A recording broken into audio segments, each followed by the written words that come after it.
పనసకాయ బిర్యానీ చాలా రోజులుగా నేను చేయాలనుకుంటా ఉన్నాను. ఎట్టుంటదబ్బా అని నేను ఎప్పుడైనా యూట్యూబ్‌లో చూస్తా ఉంటాను కాబట్టి, సరే చేద్దాం, ట్రై చేద్దామని ఇదే మొదట నేను ట్రై చేయడము. పాప కూడా మా పాప పనసకాయ బిర్యానీ ఇమ్మా అన్నది. అందుకే పనసకాయలు తొక్కు తీసేసి ముక్కలుగా కట్ చేసి, పసుపేసి 80% బాయిల్ చేసుకొని ముక్కలుగా పెట్టుకున్నాను పనసకాయ, చిన్న పనసకాయి. దానికేమో టమాటాలు, ఎర్రగడ్డలు, పుదీనా చేసి పెట్టుకున్నా. పోపు దినుసులు ఇది గిఫ్ట్ వచ్చింది. లవంగ, పట్ట, షాజీరా అవన్నీ ఎత్తి పక్కన పెట్టుకున్నాను. అనాస పువ్వు సగం వేసుకున్నాను.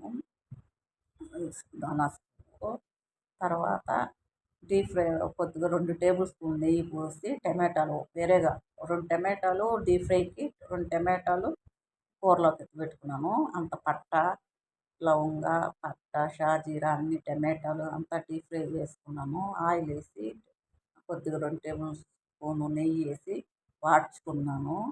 వాడ్చుకొని ఏగే లోపల ఈ ఎర్రగడ్డలు అంత ముందుగా ఫ్రై చేసి డీప్ ఫ్రై చేసి పెట్టుకున్నాను. ఇట్ట చేస్తేనే బాగుంటుంది బిర్యానీకి.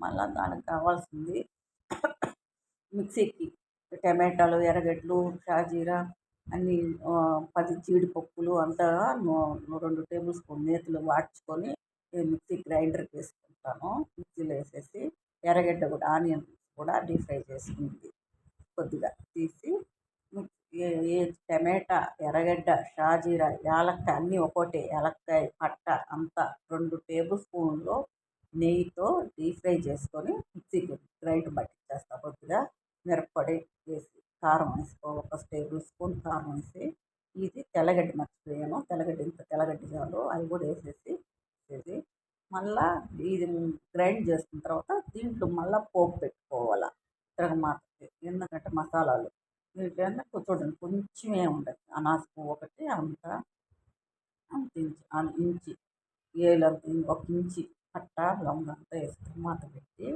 ఈ గ్రైండ్ చేసుకుంది అది కూడా బాగా నూనెలో బాగా తిరగమాత పెట్టాలా. తిరగమాత మసాలాలు బాగా వేయించుకున్న తర్వాత ఒక గ్లాసు బియ్యానికి నేను 2 గ్లాసులు వాటర్ అంటారు కదా, 1.5 గ్లాసు బియ్యం తీసుకున్నాను. 3 గ్లాసులు వాటర్ పోసేసి అంటే బాగా మసాలా వేగిన తర్వాత బాగా వేగాలండి, మసాలాలోనే ఉంది కథ అంతా. వేగిన తర్వాత 3 గ్లాసులు నీళ్ళు, అర గ్లాసు మళ్ళా పోసి, ఎందుకంటే ఇది సోనా మసూరా బియ్యము, ఈ బాస్మతి బియ్యం కాదు. మామూలు ఇంటి బియ్యంతో కూడా బాగుంటుంది బిర్యానీ. బాస్మతి బియ్యం కంటే కూడా ఆ గ్లాస్తో 1.5 గ్లాస్ బియ్యం తీసుకున్నాను. నానబెట్టేసుకున్నాను ముందు ఒక 2 అవర్స్ నానబెట్టుకున్నాను. అంటే 1 అవర్ అయినా చాలు. నానబెట్టుకొని ఈ మసాలాలు అంతా వేగిన తర్వాత 1.5 గ్లాస్ బియ్యానికి 3.5 గ్లాసు వాటర్ పోసాను. ఎందుకంటే స్మూత్గా వస్తుంది అన్నం. పోసేసి వాటర్ పోసేసి బాగా బాయిల్ అయిన తర్వాత బియ్యం ఎత్తేసేసాను. ఇంకంతే సన్న మంట ఉప్పు వేసి కలబెట్టేసి సాల్ట్ వేసి కలబెట్టేసి అదే ప్లేట్ పెట్టేసి ఒక 20 మినిట్స్ బాగా సన్న మంట మీద అట్టే ఉండాల. పైన చూడండి ఆనియన్స్ కూడా పైన వేసేస్తున్నాము. అంటే కొద్దిగా తిరుమతలో పెట్టాను, దీనికి వేస్తే బాగుంటుందండి. అయితే పెట్టొచ్చింది అన్నము. చూడండి మా పాపకు పెడుతున్నాను తినమని చెప్పి. సూపర్గా వచ్చిందండి పనసకాయ బిర్యానీ. బాగా వచ్చింది. చికెన్ బిర్యానీ కంటే కూడా బాగుంది. ఇట్లా బాగుంది, టేస్ట్ కూడా బాగుందండి.